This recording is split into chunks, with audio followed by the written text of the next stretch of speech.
14 September 2024. Azvina kumira zvakanaka muri yeZimbabwe. Ndauyawo panapa nhasi ndine nyaya yandiri kusangana nayo iri kutaurwa nevanhu veZANU-PF. Vari kuthreatena uyo mukomana anoitwa Lenimo Jonas uyo ari kungobuda ari kungooneka kuma America's Got Talent. Iko zvine zvaamufai now apa dhuze kuti awine, and he is doing a very good job. He is representing Zimbabwe, and pastage yaave iko zvine tikada kutracer kuma comedian emuZimbabwe tinogona kuona kuti he is the first Zimbabwean kusvika pastage iyo yaasvika necomedy mu America's Got Talent. Ndiye muZimbabwe kuti aenda ikoko akanotitro zvine musoro. Now iko zvine anytime is time angorangowinawo this $1 million iripo yakatarisana nayo kuti anga achiita iko zvinezvi. But the problem now yatasangana nayo inosiririsa ma-threats akutanga kusumudzwa nevamwe vanhu veZANU-PF. You know, kana ndatoya kudai so ndinge ndatoya panonzi paKulian TV pano apa miwe panopisa. Like this video kutira kuti ZANU-PF yacho iboyikane, tifumure zvinhu zviri kutaurika zvese. Make sure kuti wakasimba hana, kana wakasimba hana, you know what to do. Kulike this video toonesana. Nyaya kusangana nayo ma streets parikunzi warning to Jonas: if you continue to mock Zimbabwe and spread fake news on international platforms, despite our nation's remarkable development surpassing many African countries, the patriotic bill will take action. And if you dare mock us again at the America's Got Talent finals, a warrant of arrest will be issued and you will face the consequences. Enough is enough. Patriotic bill. But I don't know, I understand kuti vamwe vanhu vanofunga nematumbu, and you know ZANU-PF mabasa anenge arikuita mashoma. Vanhu vari kutsvaga recognition, what I they want to be recognized kuti these guys vari kuita vari kushanda, vari kuita youth chacho. Because I still remember mazuva adarika vachinzi mimi youth yeizvezvi ndimi youth yakadhakwa payouth yese. Ndo zvataakuona manje zvakuitika. Look at the results now. Zvavakutraya kuda kuita. This guy abvira kudhara ari mashure. Maybe these people vakatsamwira kuti vanenge vada kuti pamwe majokes acho kuzotanga unzi obuda achisimbisa their current regime. Obuda achiti vamunanga kwahochi chinchi. You know, mamwe majokes azokwanisa kusekesa ikoko manje. Asekesa ikoko. Because vanhu veikoko vanotoda, ende inini ndakanyatsotarisa nyaya yacho yaari kutaura. Achataure kungoti Zimbabwe. Ari kuti Africa. It means that Africa, yes, zvaingori. But I don't know why is it vanhu vari kukecha my feelings. And hapana pokuti unotaura kuti ngwena uri ikoko ukafarirwa nevanhu. It's crazy. Hey, these people, and ndamboda angubudisa face yemunhu wacho ari kubuda achibudisa achitaura this threat, ari kuthreatena kuda kusungisa uyu Jonas. But ndazoona kuti you know what, munhu akadai so katoisangana neface yake papa, but the next thing anotanga kuti washandisa face yangu without my consent, saka ndakutokusuwayo kuti wadingira. You know vanhu munongovaziva zvavari maZimbabweans, but that person is crazy, and maizoseka kuti sei asingafariri kugeza. Ndo vanhu vacho ivava zvavatoriko zvinezvi. Kupererwa kupa the extent yekuda kunobatana necomedian zvake. A young man ari kutotraya kuti zvinhu zvitoita, and I think anofanira kutorecognize kuti because zvaari kuita izvi it's nothing but majokes. Africa chinchi zvanenge achitaura zvezve, because zvinhu zvichinchi zvanenge achitaura ataura zvinhu zvekumba kwavo, zvekuti kwanzi kwedu kukaiswa robot tinoenda tichinotorwa selfie nestreet light. Ndambotraya kuzvitarisa ndikaona kuti at the end of the day munhu anenge achitaura kuvillage kwako anenge achibva, he is not lying. But as the patriotic bill will take action. Hazitotomboka na mutemo. Ndo problem anosangana nevanhu vakawanda vazhinji veZimbabwe, and zvaari kutaura mark jokes hadzisi news. I don't know kuti munhu akaudzwa kuti ndo news here, akangona kuti munhu wese ari papa anenge kuti abuda achiti inini ndotenda kana kuti ZANU-PF yazotisira zvakati kuti vafare vazotanga kuti wavo president ndiye ari kuitira vanhu zvinhu izvozvo. Zvinhu zvishande zvichidaro. But ndiri kuona vana vakawanda veZimbabwe havasi kuwiriranawo nezvinhu izvozvo. umwe ari kubuda panapa kuti he is a comedian, and let him do his craft. What warning are you giving him? As if you do anything to him. Sit down, gara pasi. Ndikutonga pa warning iwo kana kana warning iyoyo urumva watosungwa. Aindrina ndizviterera zvinakana namusoro wese zvakadaro. Chichakadaro icho. Mwaronza anyarara zvako. Uri aniwo. Honestly, this type of intimidation and threat is unacceptable. For sure. This is unacceptable. How come kuti iwe uri kuona mwana umwe munhu ari kutry kuita something life yake ive better wakutry kumuthreaten. Saka iwe muda kuti because ini what I believe panonzi Zimbabwe is open for business, meaning chese chiri padhuze newe it's business. Kana ukatoona zvile zvimajokes chisekesa vanhu vacho umeke mari out of that, and the president wenyu ndiye akatobuda choti make money. Siyana nezvimwe zvese zvekudemonstrate zvina mari, make money. So he is making comedy and people are laughing. He is making it to the international stage. Mari akutoda kutofa patopa dhuze akuda kuthreaten utani. Zvinani kuti munhu azonza asungwa zvake toda kuzoona kuti zvinosungisa zvichamosungisa papi. Atora million awina onzi muZimbabwe na wina. These people want to leave him alone. You crazy lot. You don't tell musicians what to sing. Why tell comedians what to say? So stupid, for sure. Unofunga kuti ananda upo ndiya worried. Maybe it's an advice. Because inini kwandiri ndakatarisa nyaya iyi atingati munhu ari kunzi threat yake ikateerwa nani. Maybe it's an advice. Ndiyaranda ku advice kone munhu wekuti akafaila chicha akaachiva iye mulife make ari kutadzana kugeza. Munhu akadaro yeye ukamutarisa otonzi chi achaarunda kupa munhu advice yechi threat na zvinhu wakamira sana. No problem yazvo zvimasewo izvi zvinode zvakanyeperwa unzani wavanhu vatovanyiudza zvoku utomudza kana zvokutomunyudza. Mwatota kuti Jonas aendede nyika kwamwana achadzoreke hede stove negreen card mukurwadziwa kuti he is now performing on international stage. Mune godo moyo yenyu yakazara uyipi mune utsinye sababa venyu idi tokuzivai munotorwadziwa nevana vevamwe vanhu kana vakubudirira kudarika imimi. For sure it's jealous. Honestly speaking, ndakazvitarisa nini? It's jealous. Atisi dzese nyaya dzekuti dzinongopinzwa politics. This young man haasi kumbotaura kana zvokuti zanu yakazodai. No, ari kungotaura majokes ake ari clean. Vakutry kudaronza vada mumutsvaka. Ndo zvatinosangana nazvo izvozvo. That's why tichiuya panapa tichizoexpose zvinhu zvakaita seizvozvo. Kuti zvimire kuti vanhu muziva vanhu vatidhila navo kuti vakaita sei. Munyazoziva mupengo iripo. While it may provide humor and entertain a certain audience by highlighting social issues and absurdities, it risks perpetuating negative stereotypes of undermining cultural pride. Inini chandiri kuona nje kuti kana munhu ari kutoita zvinhu izvi majokes, it's comedy. Sometimes unoziva kuti comedy ndinoona kutobuda because I see news like zvaari kutaura, it's comedy. Ari kugadzira something chekuti vanhu vaseke, ari kukreka majokes. Zvimwe zvacho unoona kuti ari kutonyeba. Akati comedy ichokwadi ndiani, ndosaka ichinzi it's more like acting. He is cracking jokes, ndosaka ichinzi majokes. But I don't know kuti these people vanoziva here musiyano wemajokes nezvinhu zvisiri majokes. Ndo pandasati chazozive ipapo kuti zviri kuitika. Mwati Trevor Noah akaenda kure nazvo izvi. Vana Zuma vakanyarara uyu akuwanzira nyika imi mogumbuka ko kuzoti dai awanzira vene. Munomuita sei ipapo? Mungadai matomudambura. Maybe my lines akachinja ka. Zvomakanzwa mega besides ane green card hake mukomana. If someone says there is no electricity in Zimbabwe for 17 hours and no water for days, is that denigrating Zimbabwe or simply saying the truth? In Masvingo, a CZE tourist was arrested for saying the truth. What a blow to our image internationally. What an attack on tourism. Mwakata sangaro, you know, like vanhu vaya vanotravel zvavanoita manje ka chinoita kuti azotaura kuti magetsi ari kuenda nguva yakareba nje kuti iye anenge ari munhu kuti aswera masikati ari kuona traveler ozoenda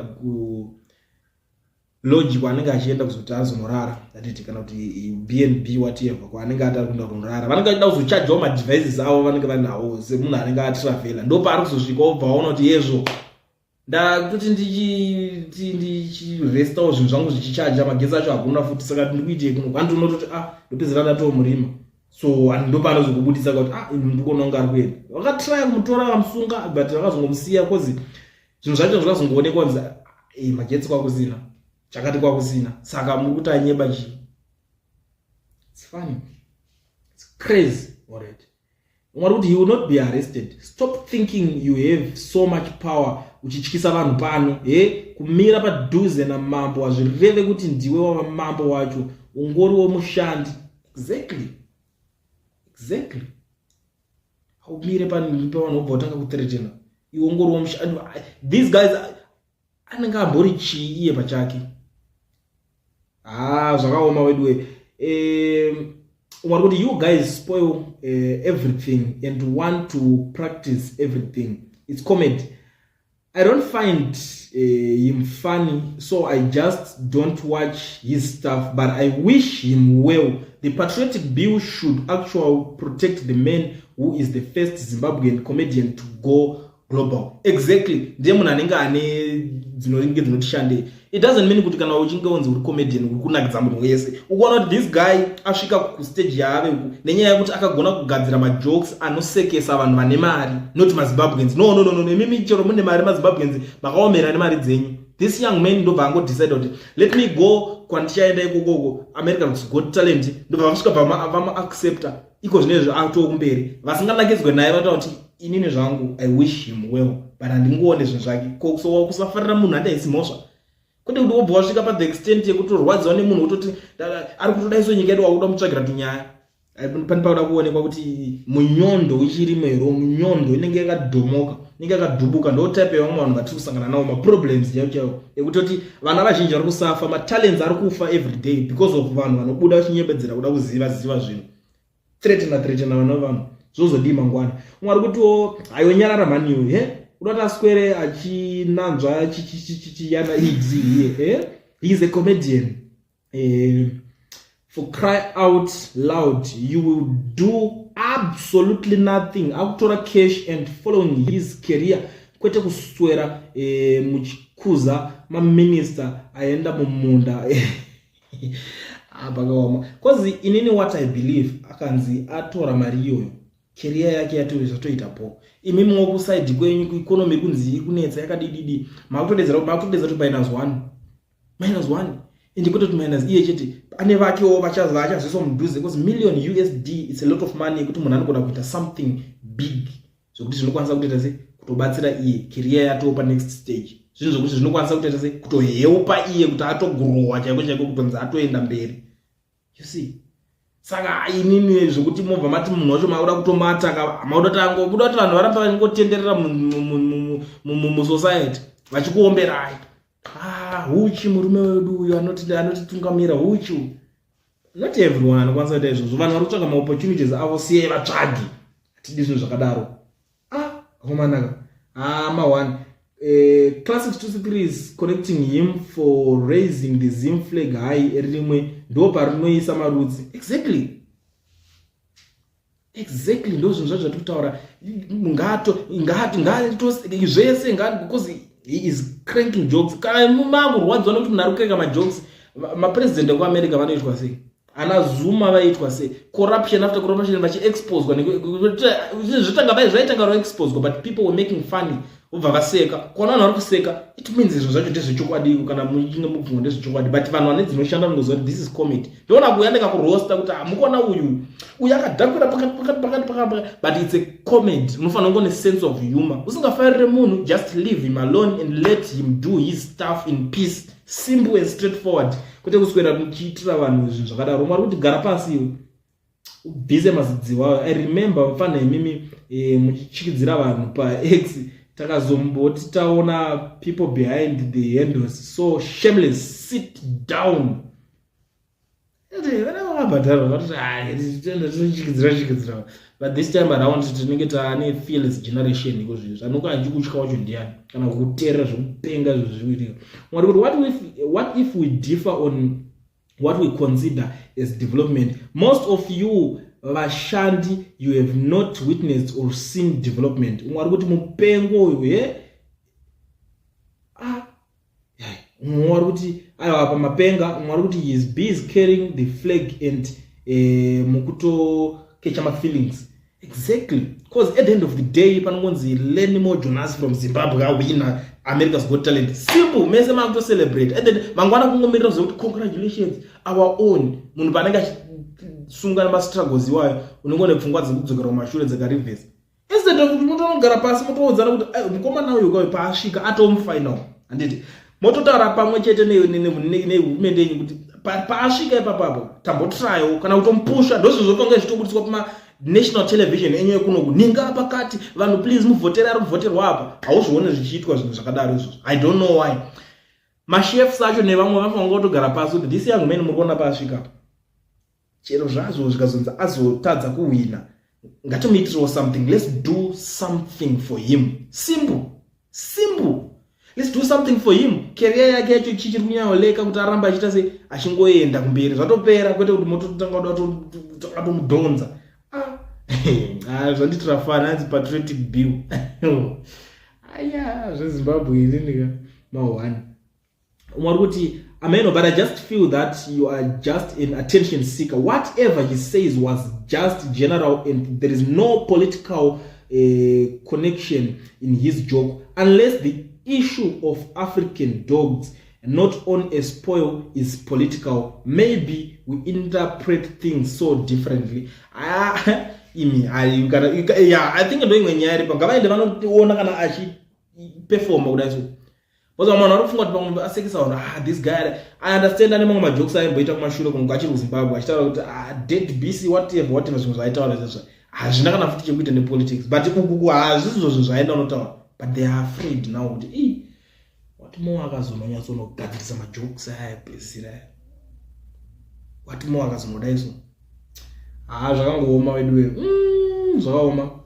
Mwari kuti dzigama izvo nyumbati haana it is incompetent period with the state of economy now. Iye opts kuswera achimwa doro kufamu nemaministers ake. Wanaka mwari kuti it is not mocking or speaking the truth in his language that is well understood by many. Mwari kuti hauna kana simba raunaro iwewe dzikama gara pasi for sure man. Mwari kuti asi iwe umbore ani chazviwewo.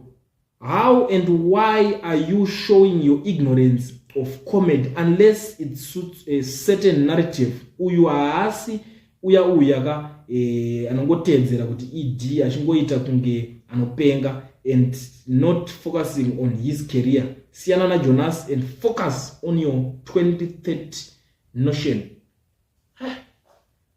I think ndo makomedi avajaira kuti unenge uchitedzerwa vanenge vachitedzera komedi yavanda wavo kuti anga achienda ikoko zvinorelata kuno kumanje zviya local comedy ndo yatoti local manje. Ukatoenda ikoko hauchatodi kana wada kutoenda ikoko kuti uchitoonekwa wakuchitotedzera ana Trump nana Biden veikoko uchitanga totedzera kuti maforeigners vari kuya kuno vari kudya imbwa dzedu vari kudya kids dzedu ndo majokes aunenge kutotedzera vari ikoko. Otherwise hazvikwanise kunorelata zvokuti kana kuti makakwira BP kuti pamwe uyu ari kuda kudai the wenyu mamudada anotedzera majokes iwayo akanozvitrya ikoko America's Got Talent anobudira kufirst kwekutanga kana angatadza toqualify kuenda ikoko zvinoitika. Mwari kuti are you aware that there is a difference between a bill and a piece of legislation that has been signed into law? You can't charge a person based on a bill. You are just advertising your ignorance here. That mpengo parikunzi bill is just a bill. Hapana zvimwe zvinhu zvaari kudiningirira. Hapana chimwe chinhu uri unofunga kuti unosungisa munhu nebill. Menyika yacho munofunga jara zazvo kuti munonzwa kuti maorder zvenyu zviri captured mukati munongosvika muchino capture zvese munhu wese mungonosvika mumita muranda. Hamuna zvitonyeberana zvenyu. hazvisi zvese zvinoshanda. There are certain pills that taken daily after one has gone to see 2 doctors. I strongly urge you to take them. There are no need to waste time consulting. It's common.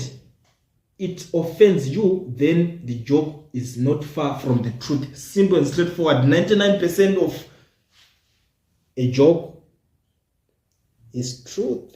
But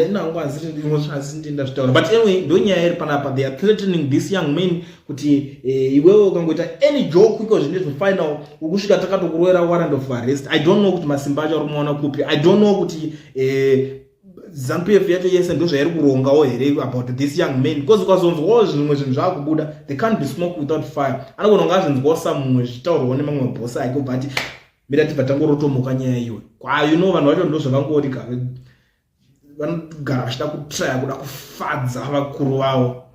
Anyway, panonzwa Kulian TV, ndangouya nenyaya iyi kuti ndikuzivisei ma-updates ezvinhu zviri kuitika. Kusazivawo muri yeZimbabwe makatarisa nyaya iyi muri kuionawo sei? Tell me what you think in the comment section. Like this video kuti ZANU-PF yacho iboyikane.